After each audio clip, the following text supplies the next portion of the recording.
কুফরি একটি সামাজিক ব্যাধি। কুফরি দেশ, জাতি ও মানুষের মধ্যে বিভেদ সৃষ্টি করে।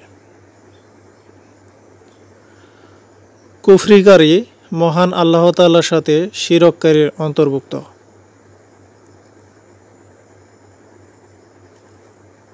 সমাজে কুফরিকারীর শাস্তি সম্পর্কে মহান রাব্বুল আলামিন পবিত্র কুরআনে ঘোষণা করেছেন,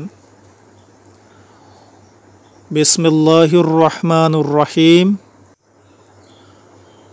ওয়াল্লাযীনা কাফারু লাহুম নারু জাহান্নাম লা ইয়াহদা আলাইহিম ফায়ামাতু ওয়া লা ইয়াখাফফাফু আনহুম মিন আযাবিহা কাযালিকা নাজরি কুল্লি কাফুর।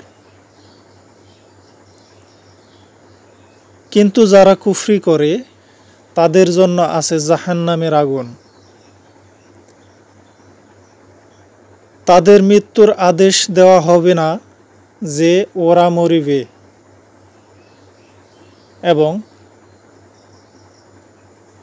তাদের হতে জাহান্নামের শাস্তিও লাঘব করা হবে না।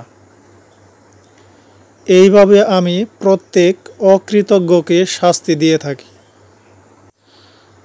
মহান রাব্বুল আলামিন কুফরিকারীদের সম্পর্কে আরো বলেছেন, ওয়াহুম ইয়াসারিখুনা ফিহা রাব্বানা আখরিজনা না'মালু সালিহান গায়রুল্লাযী কুন্নাহু না'মালু আওয়ালাম না'আম্মিরকুম মা ইয়াতাযাক্কারু ফীহি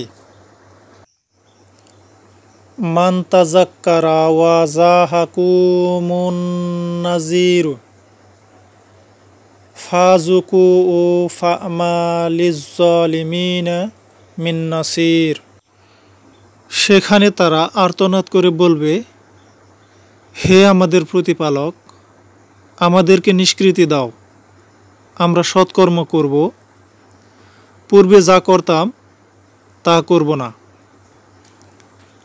আল্লাহ বলবেন, আমি কি তোমাদেরকে এত দীর্ঘ জীবন দান করিনি যে তখন কেউ সতর্ক হতে চাইলে সতর্ক হতে পারতে?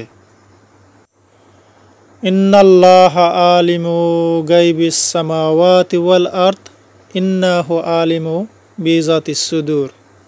নিশ্চয় আল্লাহ আসমানসমূহ ও পৃথিবীর অদৃশ্য বিষয় অবগত আছেন। অন্তরে যা রয়েছে সে সম্বন্ধে তিনি সর্বশেষ অবহিত।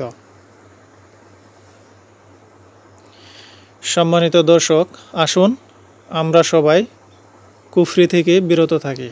আল্লাহ আমাদের সেই তৌফিক দান করুন।